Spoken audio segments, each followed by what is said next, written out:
Okay, I'm ready to go to school right now, and I decided to take my wife's car, and I have a remote key. There's no key to put into the car, it's just a push button.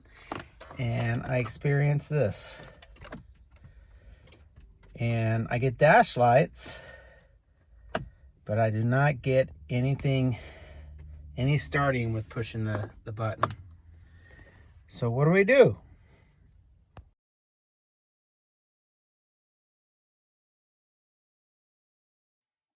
All right, so let's review our starting charging system on a virtual vehicle. So here's our battery. Our battery has a positive cable, which is red, a negative cable, which is black.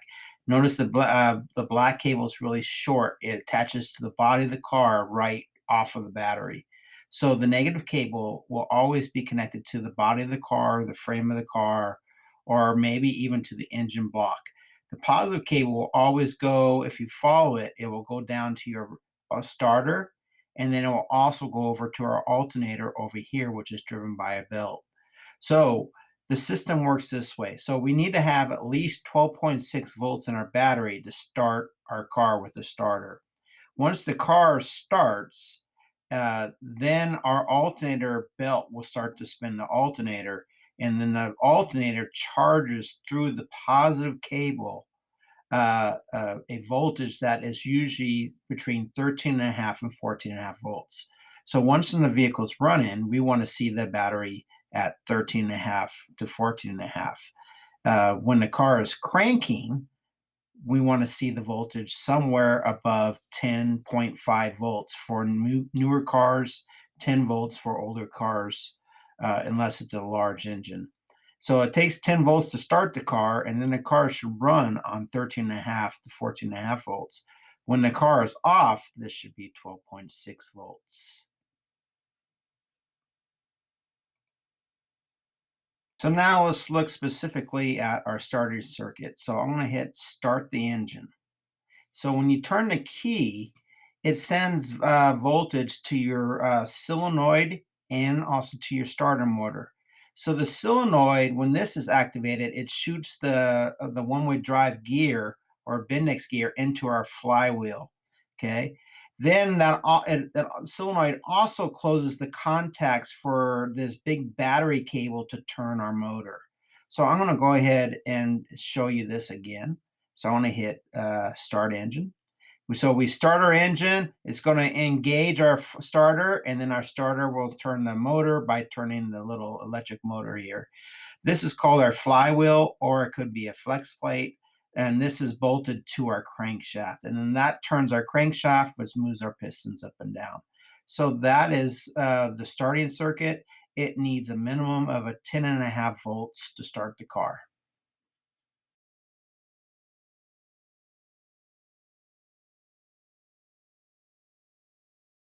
Now let's look at our alternator in more detail. So I'm going to go ahead and click charging, and that's going to bring in our alternator, and then you'll see it charges through the positive cable.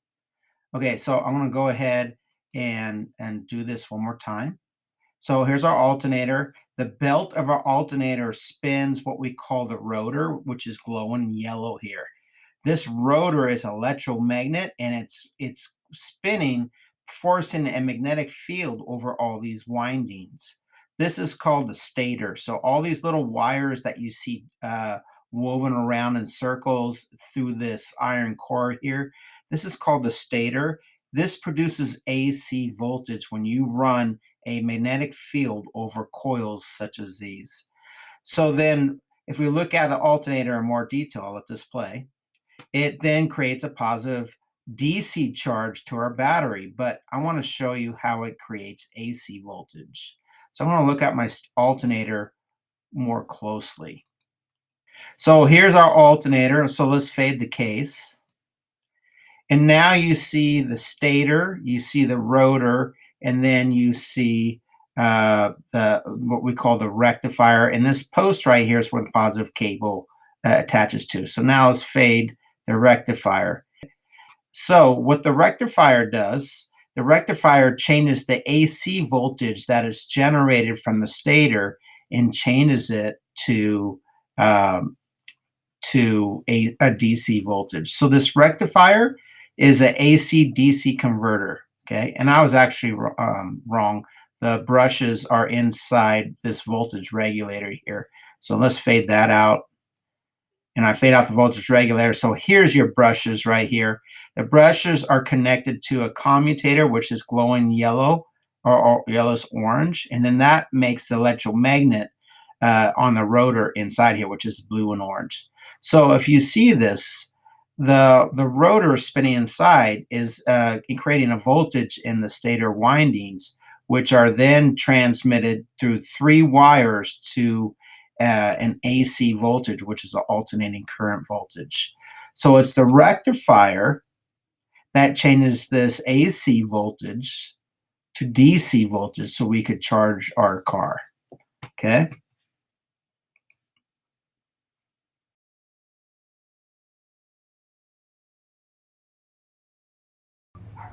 All right, so I'm gonna just do a visual inspection first. I popped the hood inside the car. Now I'm gonna go underneath the car, lift up my hood, and let's look at the battery cables. So battery cables, when you look at them, you're looking for corrosion, and I don't really see a lot of corrosion. Well, I see a little bit right there. You see that? That little, and it's all the way around the positive post right here. And it's between the cable and the post of the battery. That could be my problem right there. And if you look at the surface of the battery, I got some acid buildup, and that could be leaching voltage from the battery to ground. So the red is the positive, and the negative is over underneath the air induction system connected to my air cleaner, and you can see it. It's right down there. Really hard to get at, so I'm going to go ahead and remove this so I get a better visual. Most people would try to avoid removing this, but it's partly because they don't know how to use these rivets. These rivets are meant to be quick to remove. And then let's got another one over here. You pull up the center, and then the whole rivet comes out, and it's meant to be quick, so that way you have access to your air cleaner, or your access to your battery. Okay, so then I popped it. It had a little bit of a seal on there. That's why I kind of had this little pause. Sometimes when rubber gets old and moisture, it kind of glues itself. But I see my battery. I see some battery acid right here, and a little bit over here. Nothing around the negative cable.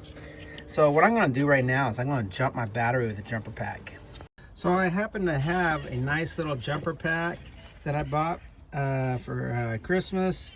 Ready start the vehicle ignition. So I have it powered on. I have it hooked up to my positive cable, which is the red cable, and I have it clipped onto my negative cable, which is the black cable. Let's go ahead and see if we can get this started. Beeping sound with the ignition key, that's a good sign. Hit the start button. It's a little slow, but it was starting. Perfect. Now let's make sure we could disconnect the battery without it stalling. Because if it was to stall, then I have an alternator problem. And we're good. So now I'm going to drive this to the shop. So in case you're wondering what that squawking noise is, it's all the Mesa Parish decided to roost and watch me do this video, and they're pretty loud. Well, I made it to school. The car never shut down on me. That was a good sign that my alternator is not bad. Also, it's really important to note that there is a battery light. There will be a red light, kind of like your brake light. If that battery light goes on, then you could have a bad alternator.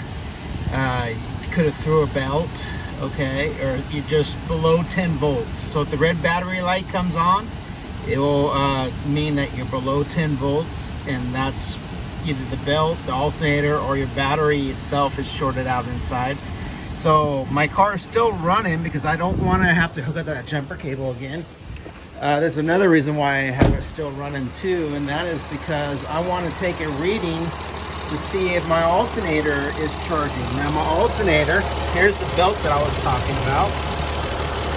And if you look down below, this vent right here and this pulley is my alternator. Because on the back side of it, down here, underneath this boot right here, is the battery cable. So here's my little protective boot. Let me pull that up so you can see. Okay, and that's a cable and a bolt connected to my alternator that's charging my battery to the positive side. So if you follow that cable, it goes up all the way over and it will be part of the positive cable. So I know for sure that my alternator belt is good. I don't know for sure if my alternator itself is charging. So we're going to go ahead and check our voltage with the vehicle running. So there's two, this is a DVOM, which is a digital voltmeter, or also called a multimeter. It measures volts. Here it measures millivolts, ohms, and then it measures amperage, different scales. The squiggly line versus the dotted straight line. The squiggly line right here, or the wavy line, that stands for AC volts. The straight line with the dots, that stands for DC volts. We want to measure DC volts. If you see the symbol where it's a straight line and squiggly line, that means that we're measuring in millivolts, which is less than a volt, and it can be used for both AC or DC. Okay? So if you look at the amps, this is a DC amp. This can be AC or DC amp. And then this could be AC or DC amp. And then again, AC or DC amp. So let's go ahead and hook up our leads. We're going to make sure we're on the DC volts because the car runs off of DC. Okay, so we're going to go ahead and hook this up. So we have our positive lead for the voltmeter hooked up to our positive cable. Now I'm going to touch the negative cable over here, and I want to see 14 volts, give or take a half a volt. Okay, so 13 and a half to 14 and a half. Let's see what we get. 13.8, and we also should note we have the headlights on. So if I want to make this go up, I turn the headlights off and be above probably 14. So let's do that real quick. So I'm going to turn my headlights to off right here. And now my headlights are off. And let's see if we can remeasure that. And it should be a little higher. Almost 14, 13.9, but I'm happy. I can rev the car and it'll go above 14 volts. So voltage wise, our alternator is charging. Now the other thing we need to check for your alternators to see if the diodes inside are good. So check your diodes, you turn it to AC volts, not DC volts. You turn it to AC volts, you hook it up to your positive lead. Remember, the alternator charges through the positive side. And I'm going to go down here, I'm going to touch that cable that we took off.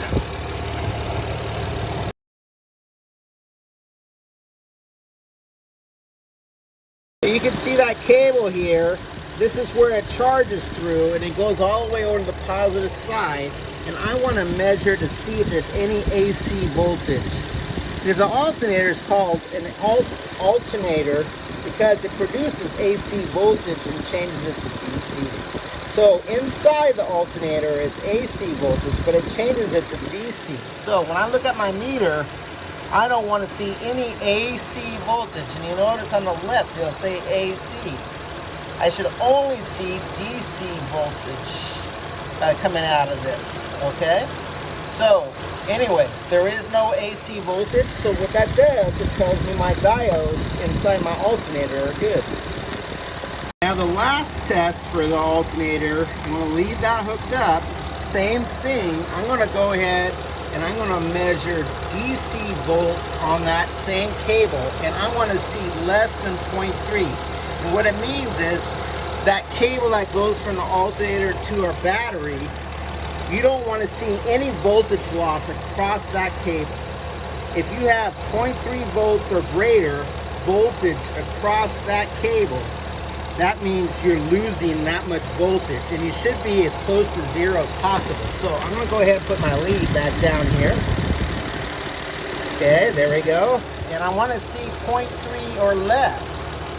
And if you'll notice, it says 88 points, or technically 88.3 or 8, kind of bouncing around. But if you see the MV, that stands for millivolts. So if you were to actually read this in volts, move the decimal place over 1, 2, 3 places to the right, and I'm actually 0.088.6 volts. So again, millivolts. MV on the right side, you see that. That means you move the decimal place 3 places to the left, and it would be 0.0885. So it's actually less than 0.3 volts. And notice the negative. The negative is telling me if I'm having a voltage drop, and I'm not having a voltage drop. So what can we say about our system as far as charging? Our alternator is charging our battery, okay, because we were at 13.9 volts. I know that the diodes inside the alternator are good because I did not see any AC voltage.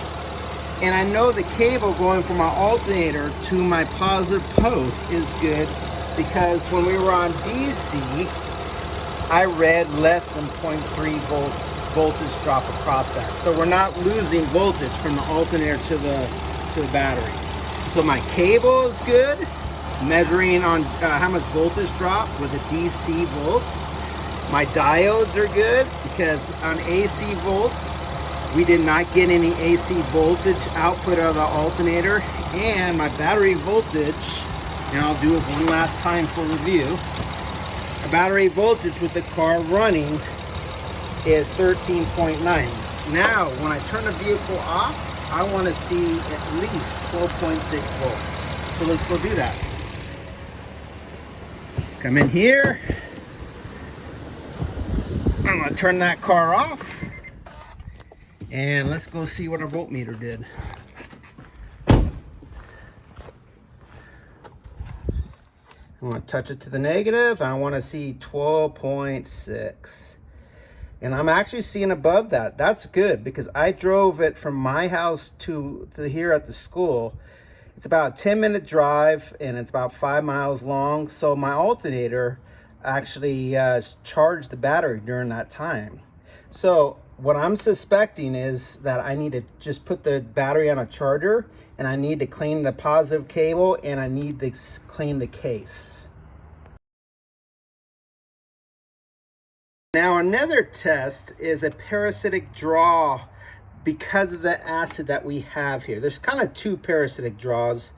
What I'm looking for here is a negative charge, or a depleting charge going from the positive post through the acid to ground. So what you do is you hook it up to the positive post and you just touch the acid. And technically, I'm not happy with that because this is 250 millivolts, which would be equal to, again, you move the decimal over 3 places to the left, so it'd be 0.298. Well, there we go. Anything less than, anything greater than 300 millivolts or 300 millivolts or 0.35 volts or 300 volts. So the bottom line is 0.3 volts or 300 millivolts. Anything above that is bad. Look, I'm already at 4. Okay, so what it means is I'm losing voltage. The battery is draining through the surface. It's a surface drain, so it's actually leaking out and finding ground and causing it to drain the battery. And then if I have a weak battery, that's also another concern. So we're going to actually check our battery with a battery tester now.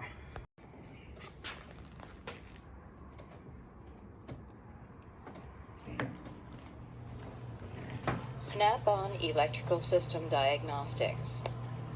Okay, so what we are using is we're going to be using the DTAC Elite Snap-on battery tester and charger, and it also checks the alternator, the starter, checks many things, including a parasitic draw test. We're just going to focus on a battery test. So I want to test my battery. Okay, so there's a couple leads that it will tell us to hook up, so let's go ahead and follow this. Okay, so I'm going to just go ahead and be a regular user. And I want to go up. I don't want to charge it yet. So I'm going to move the little button up until I see battery tester. Battery test only. So if I were to use the upper feature, I would be testing the whole system, the starter, the alternator, and the battery. So we're just going to check the battery. I'm going to go ahead and hit start. Test. And it wants me to enter a user, so I just put in just a character, hit save. Okay, so it wants me to connect a small red tester clamp to the positive post and connect a small black tester clamp to the negative post, and that's on the side here. So here's our positive lead and negative lead. We're just going to hook that right up to our battery. So here's my positive and here's my negative. Okay. With a tester, it doesn't matter what order, but if you're doing like jumper cables, you would always want to do positive cable, then the negative. Negatives always last, so just an FYI. So I have that hooked up. Okay. All right. See if it. We're going to do in vehicle, and it's a top post. It's not a side post like a GM vehicle will have, and it's automotive. It's a regular battery. The AGM battery is a gel battery, special battery. And now it wants me to know the units that it, so I'm gonna pick CCA because I know the battery is rated with a CCA. Okay, so CCA is cold cranking amps, and it's a 610 cold cranking amp battery. So I'm gonna go over here, I'm gonna hit start. And I'm going to enter till I get 610.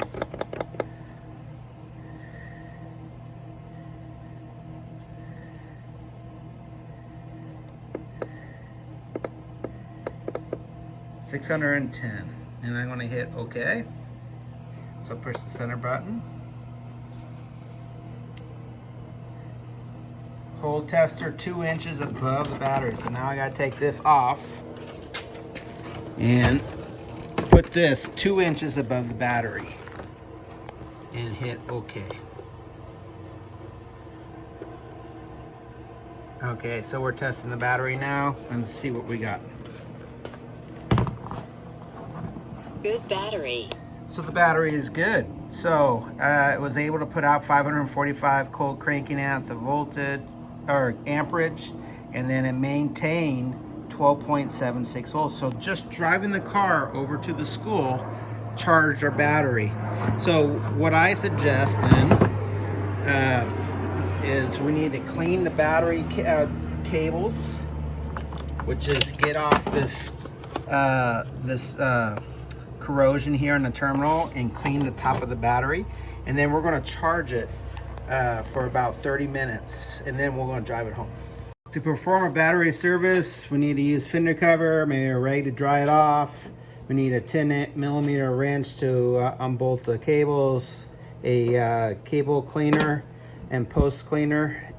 We also need to have a battery acid cleaner detector or baking soda. And then we need to use a battery terminal protector. Some people online will use grease, but this is the real stuff that we should use. Always wear personal protective devices, safety glasses, and glove. I have the car parked next to a hose, so I'm going to use the hose to rinse off the battery acid and baking soda. Let's get started. Always want to do the negative side first. Okay, all these are is just loosen. You don't have to take them all the way off.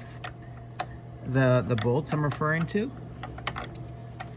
Get it loose, and then you should be able to pull that cable right up. And you always do negatives first. Okay, there we go. And then let's go do the positive.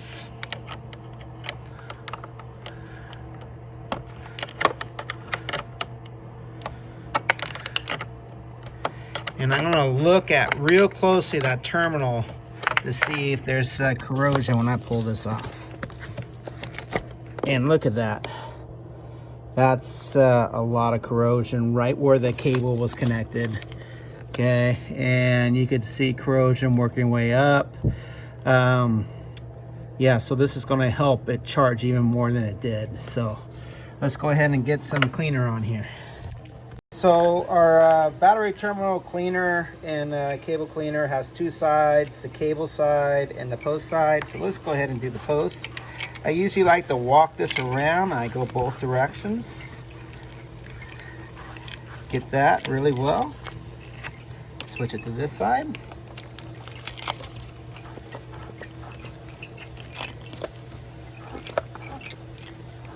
It would help if I actually put the cap back on, so that way I'm not really ripping my glove. Oh, there we go.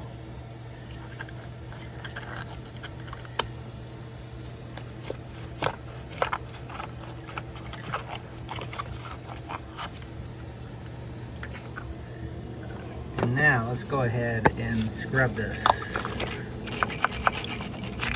Get it all the way around. Want to get it. Make sure there's no, it's kind of like cancer. You want to make sure there's no evidence of any kind of acid on there. So, and we're going to do the same with the cables, which will be kind of hard to video, but we'll see how it works. That red was just factory marking, so I'm not really worried about that. So now I'm going to go ahead and go inside here and clean that out as best as I can. Clean the negative cable out as best as I can.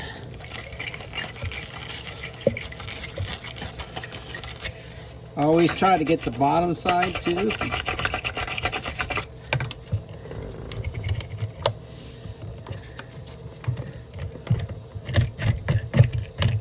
Okay, and now I need a little brush to do the surface of the battery.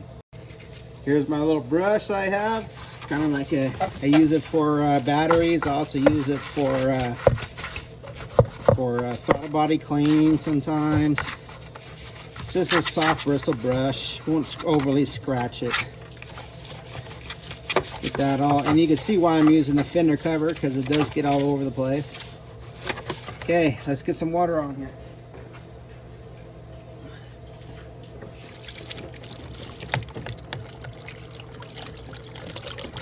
And any water that's gotten on the air cleaner housing, you want to do the cables, make sure you got the cables. And also when I'm rinsing this, I'm checking to make sure that I did get all the corrosion off, and it looks like I did. I'm pretty happy.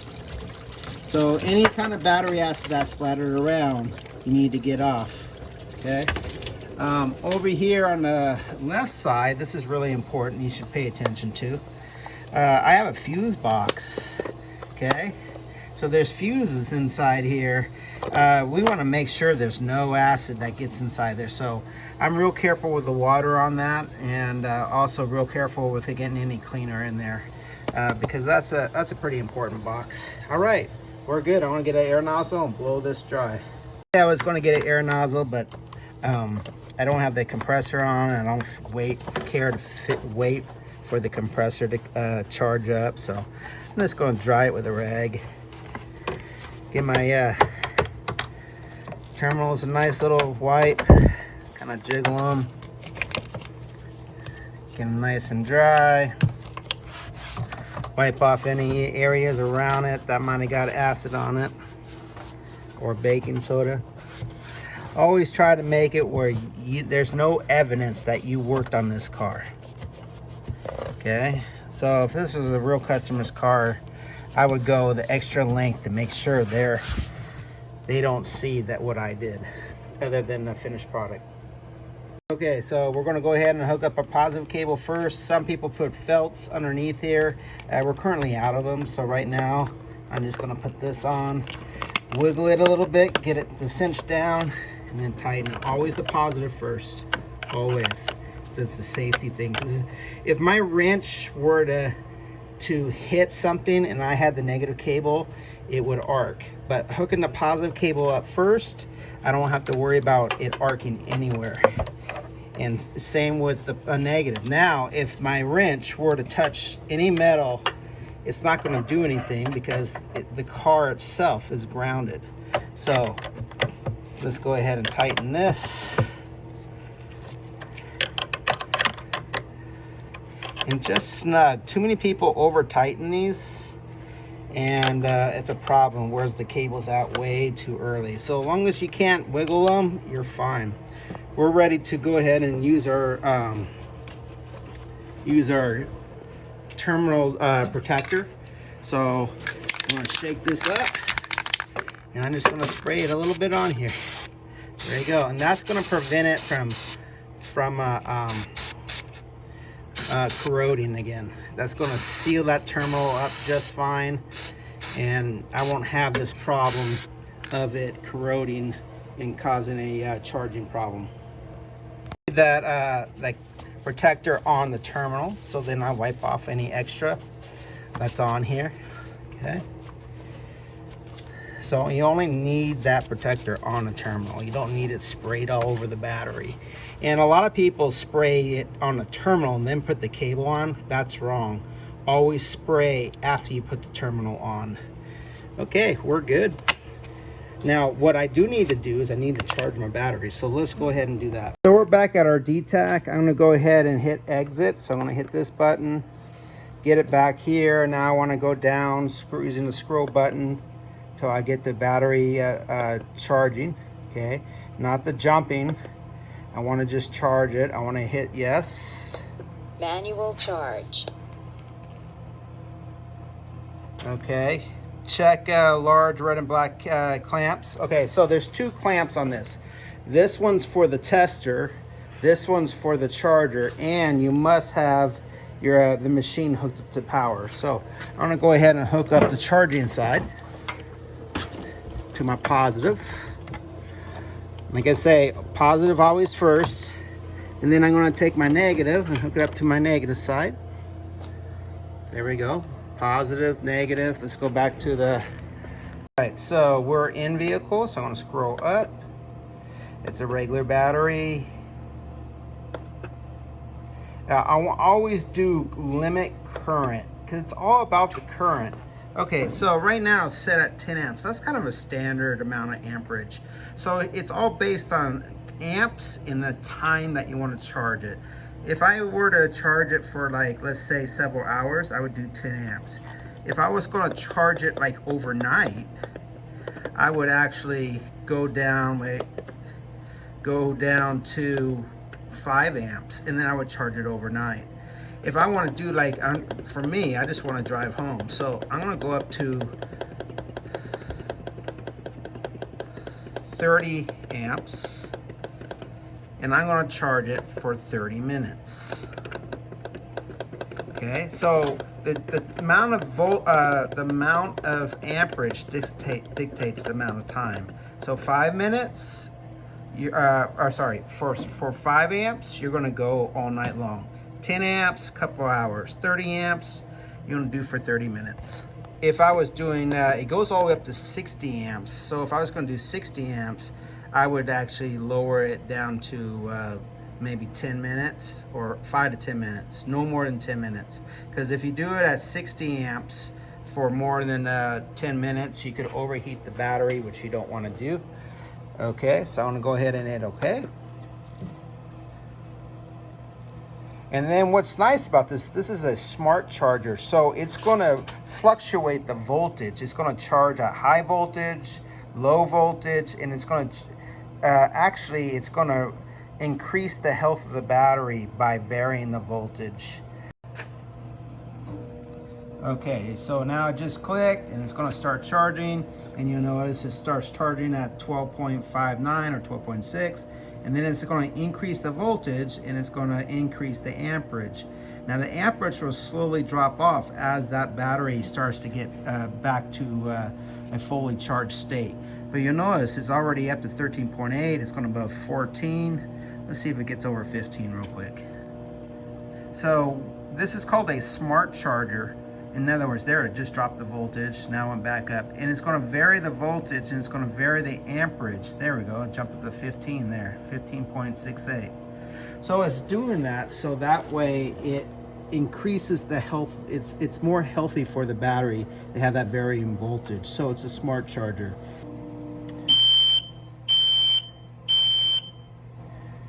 Okay, we just completed 30 minutes. Okay, amp hours is 4.9. That's really not important for our video. Uh, Anyways, we charged it at 30 amps at anywhere from 12.6 to 15 volts. So now let's go ahead and disconnect our positive, our negative lead first, and then our positive lead. We're going to wrap that around our machine, and we're going to put our machine away first. So it's always important to return the tools in nice condition. I wrapped the charging cables on this side, and I wrapped the testing cables on this side. So that's done. Now it's time to verify if we did a good job. Let's go ahead and go inside, and we'll give it a go. First thing I want to show you is the battery light. I didn't show you that the last time. Okay, so the battery light's off here over to the left. Okay, it's right underneath the check engine light and the oil light.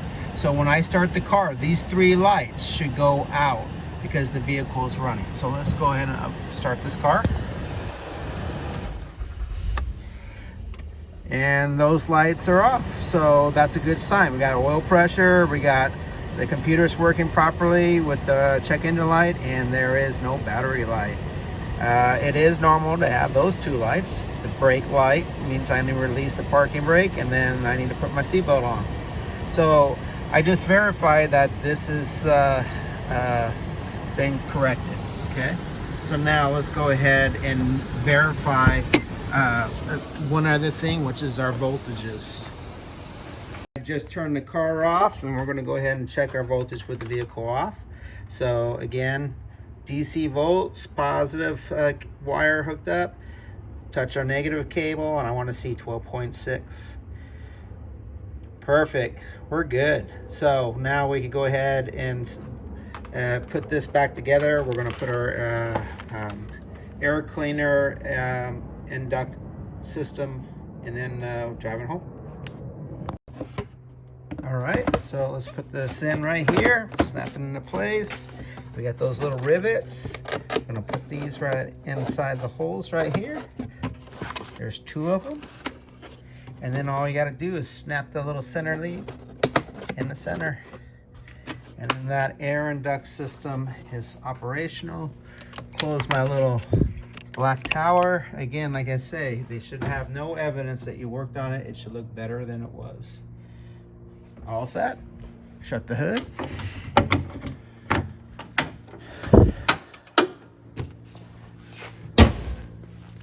And we're done.